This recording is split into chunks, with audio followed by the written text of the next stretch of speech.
कितनी एकादशी है? जम के बोलो। 26। जो भगवान विष्णु के पास जाकर निवेदन करी थी वो निर्जला थी, निर्जला। इसलिए सारी एकादशियों में निर्जला एकादशी की महत्वता शास्त्र प्रमाण करता है महाराज। पर हिंदू धर्म के 3 व्रत ऐसे बता दिए जिन व्रतों का पुण्य समाप्त नहीं हुआ।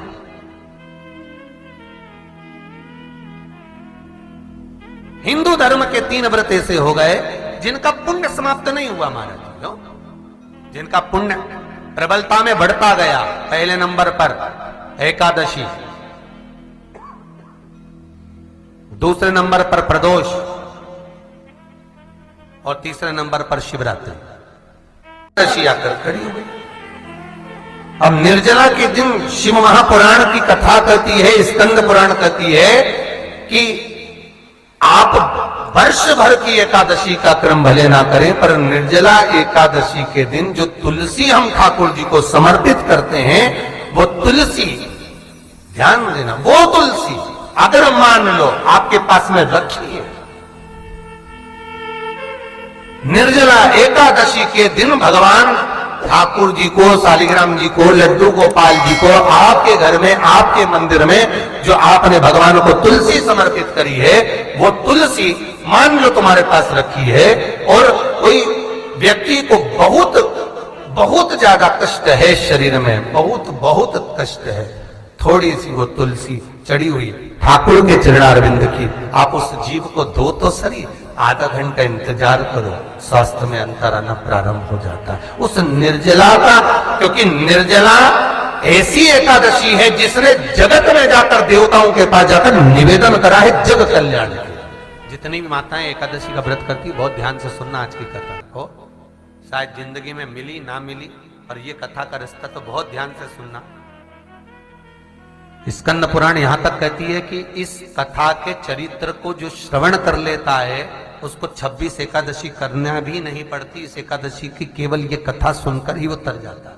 बहुत ध्यान से सुनना इसको, कथा को। एकादशी के दिन जब आप जल शंकर को चढ़ाने तो रोज ही जाते, जब एकादशी का दिन रहे और शंकर जी के मंदिर में आप जल समर्पित करें तो 3 बार मुख से स्वधा स्वधा स्वधा या स्वधा स्तोत्र का पाठ, जिसमें 12 श्लोक, 2-4 हैं। पैसा तो आ रहा है पर घर में टिक नहीं रहा। डॉक्टर में, पुलिस में, एक्सीडेंट आदि में, कहीं गलत जगह पर, व्यसन में अगर पैसा जा रहा है, जुए में, मांसाहार, मदिरा पान, या कहीं आया पैसा, पैसा आने में कमी नहीं, आ रहा है पर टिक नहीं रहा, रुक नहीं रहा।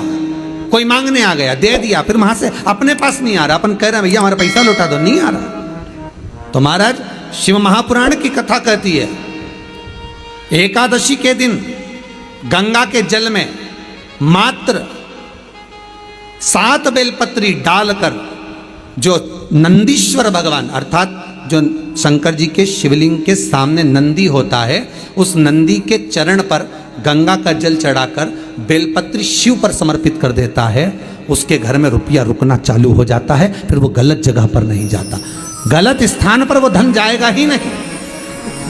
तूने समझा, मांग तुझे क्या चाहिए। एकादशी ने भगवान विष्णु से कहा, नाथ प्रभु वर दे दो, मृत्यु लोक में जो मनुष्य मेरा व्रत करेगा, चाहे जलचर, थलचर, वायुचर या सांसारिक मनुष्य, मेरा अगर एकादशी का व्रत करेगा, प्रभु उसके यहाँ धन धान्य वैभव सुख संपदा बढ़ेगी और उस जीवात्मा को नरक नहीं भोगना पड़ेगा, सीधे वैकुंठ का उसको वास मिलेगा।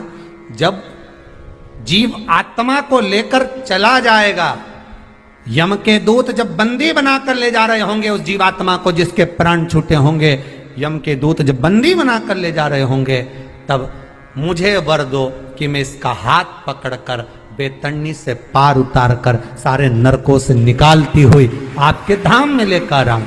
भगवान ने वर दे दिया, तथास्तु। हे एकादशी सुनो, मृत्यु लोक का मनुष्य अन्न का त्याग कर कर, क्योंकि अन्न में एकादशी के दिन पाप पुरुष रहता है, अन्न का त्याग कर कर एकादशी के दिन जो मनुष्य तुम्हारा व्रत धारण करेगा, उस व्रत को करेगा और उस व्रत को धारण करेगा, उसकी मनोकामना पूर्ण होकर वो मेरे ही धाम को जाएगा। ये तो हुआ एकादशी के जन्म की कथा। एकादशी के दिन गंगा के जल में मात्र 7 बेलपत्री डालकर जो नंदीश्वर भगवान अर्थात जो शंकर जी के शिवलिंग के सामने नंदी होता है, उस नंदी के चरण पर गंगा का जल चढ़ाकर बेलपत्री शिव पर समर्पित कर देता है, उसके घर में रुपया रुकना चालू हो जाता है। फिर वो गलत जगह पर नहीं जाता, गलत स्थान पर वो धन जाएगा ही नहीं। बेटा अगर व्यसन में पड़ा हुआ है, मदिरापान में पड़ा हुआ है, मांसाहार में, जुए आदि में जा रहा है, तुम्हें लग रहा है कि मेरा बेटा गलत मार्ग पर जा रहा है, ये मित्र दोस्ती गलत हो रही है, वो सही जगह पर आ जाए। करना है एकादशी। कई लोग इसको धन के लिए भी करते हैं, संपदा के लिए। संपदा के लिए अर्थात जिसका व्यापार नहीं चलता, जिसके घर में पैसा नहीं आता, या नौकरी नहीं लग रही, या सर्विस नहीं लग रही, आप अप्लाई कर रहे हो, जगह जगह जाकर इंटरव्यू भी दे रहे हो और पैसा नहीं आता, तो उसके लिए भी प्रयास किया जाता है। पर उसके लिए यहाँ पर जो धन के लिए करते हैं, उसके लिए विष्णुपदी के लिए करते हैं। मतलब जैसे गंगा के जल में तुलसी के 11 पत्ते डाले जाते हैं और उसको किसी भी नारायण के मंदिर में, राम कृष्ण शिव शंकर नहीं, राम कृष्ण भगवान विष्णु दत्त आदि जितने नारायण के मंदिर हैं, उस मंदिर में किसी भी पात्र में, एक छोटे से पात्र में उसको भरकर रखी जाते हैं महाराज। उससे भी जॉब सर्विस नौकरी में सफलता प्राप्त हो जाती है। परंतु वो भी एकादशी को ही होता है। कुछ देर तक पात्र को रखा जाता है, फिर वही पात्र का जल किसी भी वृक्ष के नीचे डाल दिया जाता है, उससे भी नौकरी के लिए फायदा मिलता है। गंगा का जल कोई साधारण नहीं। दशमी, एकादशी और द्वादशी, इन 3 तिथियों पर एक रोटी में थोड़ा सा मीठा रखकर सोमक पितृ का नाम लेकर यदि गाय को खिला दिया जाता है, तो अगर कोई पूर्वज प्रेत योनि में भी पड़ा हुआ होता है, भटक रहा होता है, जिसको पिंड नहीं मिला, जो अचानक मर गया होता है, अधोगति में चले गया होता है, उस जीव की मुक्ति दशमी, एकादशी और द्वादशी, 3 दिन सोमक पितृ का नाम लेकर रोटी में, पूड़ी में मीठा रखकर अगर गाय को खिला दिया जाता है ये 3 दिन तक, तो वो पितृ कभी भटकते नहीं है, उनको मुक्ति प्राप्त हो जाती है, मोक्ष में। नहीं, एकादशी है कौन, क्यों इसकी इतनी प्रधानता है, क्यों इसकी पुण्यता है, ऐसा क्या है एकादशी में जो इसकी पुण्यता मानी जाए? कौन है ये जो भगवान नारायण तक एकादशी का व्रत करते हैं? सुभद्रा जी को भगवान जगन्नाथ ने, जगदीश ने एकादशी का व्रत कराया था। बद्रीनारायण भगवान को माता लक्ष्मी ने एकादशी का व्रत कराया था। क्यों? चंद्रायण एकादशी व्रत की माता। एकादशी है कौन? तो कहा जिसको व्रत करने पर भगवान नारायण भी जिसका व्रत करते हो, भगवान माता लक्ष्मी जिसका व्रत करती हो, वो एकादशी है कौन? तो शास्त्र वर्णन करता है महाराज, स्कंद पुराण का सुंदर चातुर्मास खंड के अंतर्गत वर्णन आया है महाराज। एक बार भगवान विष्णु आनंद में विराजमान थे, पद्मावती और माता लक्ष्मी दोनों उनके पास में विराजी हुई थी। भगवान लक्ष्मी और पद्मावती दोनों बैठी, एक सिर के पास, एक चरण के पास। कुछ समय बाद वहीं पर ब्रह्मदेव का आगमन हुआ और ब्रह्मा जी आगमन पाकर भगवान नारायण पद्मावती से लगकर उठे और उठकर लक्ष्मी की ओर झुके। झुकने पर इन तीनों के समागम से भगवान नारायण के हृदय चित्त से एक कन्या प्रकट हो गई। उस कन्या का नाम एका था। क्या नाम था? एका।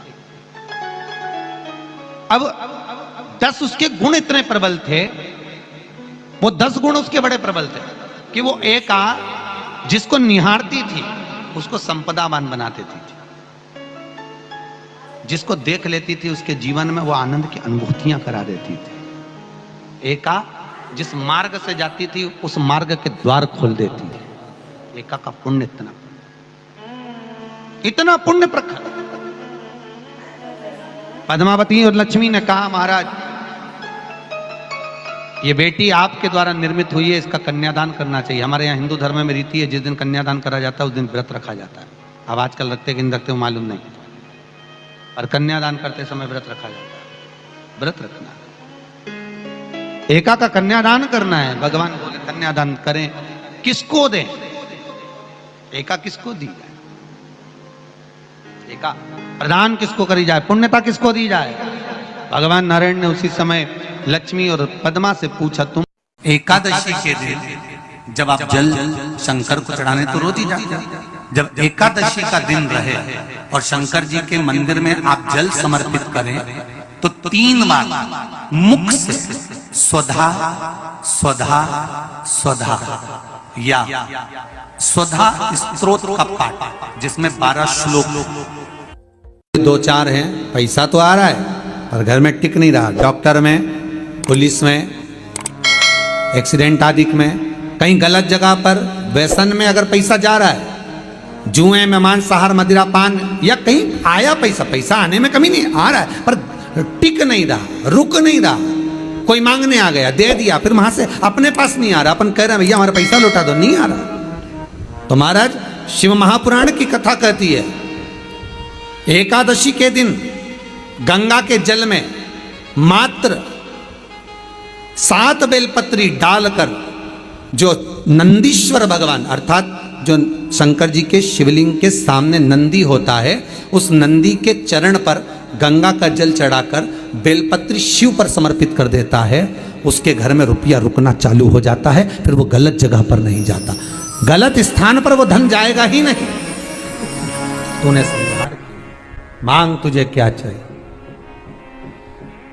एकादशी ने भगवान विष्णु से कहा, नाथ प्रभु वर दे दो, मृत्यु लोक में जो मनुष्य मेरा व्रत करेगा, चाहे जलचर, थलचर, वायुचर या सांसारिक मनुष्य, मेरा अगर एकादशी का व्रत करेगा, प्रभु उसके यहाँ धन धान्य वैभव सुख संपदा बढ़ेगी और उस जीवात्मा को नरक नहीं भोगना पड़ेगा, सीधे बैकुंठ का उसको वास मिलेगा। जब जीव आत्मा को लेकर चला जाएगा, यम के दूत जब बंदी बनाकर ले जा रहे होंगे उस जीवात्मा को, जिसके प्राण छूटे होंगे, यम के दूत जब बंदी बनाकर ले जा रहे होंगे, तब मुझे वर दो कि मैं इसका हाथ पकड़कर बेतन्नी से पार उतार कर सारे नरकों से निकालती हुई आपके धाम में लेकर आऊं। भगवान ने वर दे दिया, तथास्तु। हे एकादशी सुनो, मृत्यु लोक का मनुष्य अन्न का त्याग कर कर, क्योंकि अन्न में एकादशी के दिन पाप पुरुष रहता है, अन्न का त्याग कर कर एकादशी के दिन जो मनुष्य तुम्हारा व्रत धारण करेगा, उस व्रत को करेगा और उस व्रत को धारण करेगा, उसकी मनोकामना पूर्ण होकर वो मेरे ही धाम को जाएगा। ये तो हुआ एकादशी के जन्म की कथा। एकादशी के दिन गंगा के जल में मात्र 7 बेलपत्री डालकर, जो नंदीश्वर भगवान अर्थात जो शंकर जी के शिवलिंग के सामने नंदी होता है, उस नंदी के चरण पर गंगा का जल चढ़ाकर बेलपत्री शिव पर समर्पित कर देता है, उसके घर में रुपया रुकना चालू हो जाता है। फिर वो गलत जगह पर नहीं जाता, गलत स्थान पर वो धन जाएगा ही नहीं। बेटा अगर व्यसन में पड़ा हुआ है, मदिरा पान में पड़ा हुआ है, मांसाहार में, जुए आदि में जा रहा है, तुम्हें लग रहा है कि मेरा बेटा गलत मार्ग पर जा रहा है, ये मित्र दोस्ती गलत हो रही है, वो सही जगह पर आ जाए। करना है एकादशी। कई लोग इसको धन के लिए भी करते हैं, संपदा के लिए। संपदा के लिए अर्थात जिसका व्यापार नहीं चलता, जिसके घर में पैसा नहीं आता, या नौकरी नहीं लग रही, या सर्विस नहीं लग रही, आप अप्लाई कर रहे हो, जगह जगह जाकर इंटरव्यू भी दे रहे हो और पैसा नहीं आता, तो उसके लिए भी प्रयास किया जाता है। पर उसके लिए यहाँ पर जो धन के लिए करते हैं, उसके लिए विष्णुपदी के लिए करते हैं। मतलब जैसे गंगा के जल में तुलसी के 11 पत्ते डाले जाते हैं और उसको किसी भी नारायण के मंदिर में, राम कृष्ण शिव शंकर नहीं, राम कृष्ण भगवान विष्णु दत्त आदि जितने नारायण के मंदिर हैं, उस मंदिर में किसी भी पात्र में, एक छोटे से पात्र में उसको भरकर रखी जाते हैं महाराज। उससे भी जॉब सर्विस नौकरी में सफलता प्राप्त हो जाती है। परंतु वो भी एकादशी को ही होता है। कुछ देर तक पात्र को रखा जाता है, फिर वही पात्र का जल किसी भी वृक्ष के नीचे डाल दिया जाता है, उससे भी नौकरी के लिए फायदा मिलता है। गंगा का जल कोई साधारण नहीं। दशमी, एकादशी और द्वादशी, इन 3 तिथियों पर एक रोटी में थोड़ा सा मीठा रखकर सोमक पितृ का नाम लेकर यदि गाय को खिला दिया जाता है, तो अगर कोई पूर्वज प्रेत योनि में भी पड़ा हुआ होता है, भटक रहा होता है, जिसको पिंड नहीं मिला, जो अचानक मर गया होता है, अधोगति में चले गया होता है, उस जीव की मुक्ति दशमी, एकादशी और द्वादशी, ये 3 दिन सोमक पितृ का नाम लेकर रोटी में, पूड़ी में मीठा रखकर अगर गाय को खिला दिया जाता है ये 3 दिन तक, तो वो पितृ कभी भटकते नहीं है, उनको मुक्ति प्राप्त हो जाती है, मोक्ष में।